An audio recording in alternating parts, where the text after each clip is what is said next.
Y'all wanna hear about a time a shadow figure might have saved my life? I've kept the story to myself for a long time because it involves children, but it's been like over a decade and I'm just gonna be vague. So back in the day, I used to be a nanny and I took on a client who had a troubled child. I had to show up super early, like before the kid would wake up, and I was encouraged by the parents to nap beforehand because it would be a battle all day long, and it was. Nannying as a medium is always interesting, and I would say probably any job where you're in somebody's home as a medium is just like a little intense, right? This place, bad juju. You walked in, it's icky. A couple of days I'm not really noticing anything other than ugh vibes. Kid was cool, not an issue. And then, as the days went by, became an issue. Kid was super violent. And a few days in, child started to show me just how violent child could be. With actions and words. My lord, I was a little bit afraid of this small child. Intimidated. Maybe not afraid, but intimidated.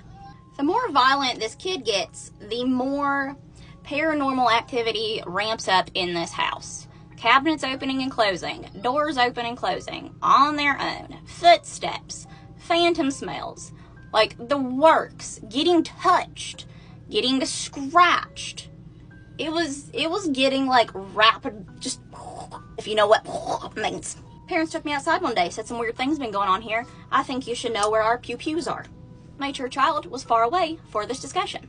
Said child does not know where these are. We move them around quite often, so child doesn't find out. I don't know what they were experiencing to make them think that I needed to know where their weapons were, but whatever, they didn't say. There a couple days later, before the crack of dawn, taking my nap, and a very, very cold hand grabs my ankle, and I wake up. Nothing's there, because of course it's not. But in the hallway, I see the shadow of a man, and the master bedroom door is open.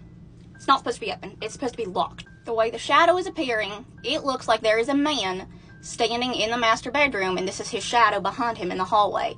And then, as I stare at it, because I didn't get the fight or flight, I freeze and fawn. So helpful. Laying there frozen, staring at it, it becomes more solid. And it becomes clear, that's not a real man. As I realize that's not a real man, Shadow's head turns and looks at me. I'm still in my everything is a demon phase, so I am a little freaked out thinking I'm gonna have to cast a demon out of this place. No. After the shadow turned its head to me, I begin to calm down a little bit. It looks towards the bedroom and does this motion and walks in. I'm no longer afraid that this is a real man.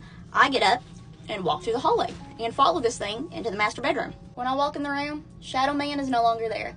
You know who is there? Violent Child. And guess what Violent Child has found? And the next day, Violent Child tried to set the bathroom on fire. Ha! I quit. For a very long time, I thought, well, maybe I was just seeing the demonic influence that was in the home. No, I don't believe that anymore. I don't believe that all shadow people are inherently bad right off the bat. I believe it's an easy way for spirit to take form, and I believe that it saved my ass that day, and it was not the first or only time. Probably won't be the last. Has a paranormal experience ever saved your life? Tell me about it. Love you, bye.